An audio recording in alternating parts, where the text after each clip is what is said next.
Hello guys, welcome back to my channel. আমি রূপা। সবাই কেমন আছো? তো আবারও চলে আসলাম তোমাদের সাথে নিউ একটা ভিডিও নিয়ে। আর গাইস, দেখতেই পাচ্ছ আমি রেডি শেডি হয়ে বেরিয়ে পড়েছি, কারণ আমি আজকে একটা জায়গায় ঘুরতে যাচ্ছি। কোথায় ঘুরতে যাচ্ছি, কাদের সাথে ঘুরতে যাচ্ছি, সবটা তোমাদেরকে শেয়ার করব। তার আগে ব্লগটা কন্টিনিউ দেখতে থাকো, স্কিপ না করে। এমা, আবারও আমি ভুলে গেলাম।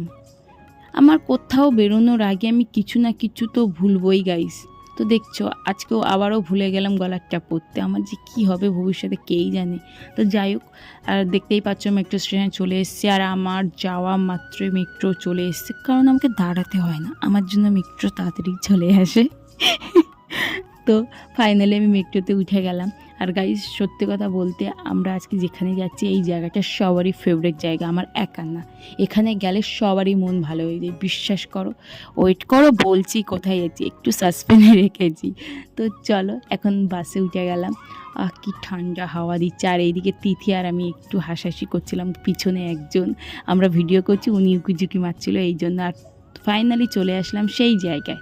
হ্যাঁ গাইস, আজকে আমরা এসেছি গঙ্গা আরতি দেখতে।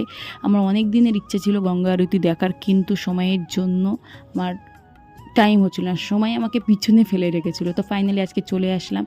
তারপরে গঙ্গা আরতি দেখে আমি আর বিট্টু একটু বরের সাথে একটু হাঁটাহাঁটি করছিলাম, একটু প্রেম ভালোবাসা করছিলাম। তারপরে ফাইনালি চাটা খেয়ে নিলাম।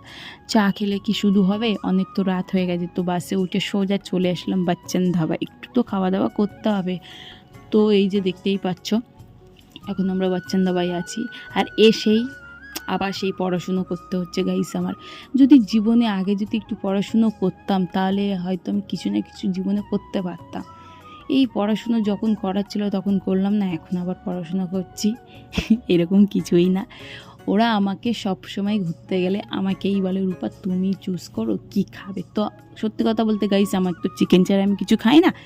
তো এই জন্য আমি চিকেনের আইটেম বেশি পছন্দ করি। তো মেনু কার্ডটা নিয়ে আমাকে বলছিল, তুমি দেখো কি হবে, কি কে কী খাবে না খাবে। তো আমি ওদের কাছে জিজ্ঞাসা করছিলাম আর করছিলাম, তোমরা কী খাবে, তোমরা কী খাবে। তো ওরা বলছিল আমরা মাটন খাবো।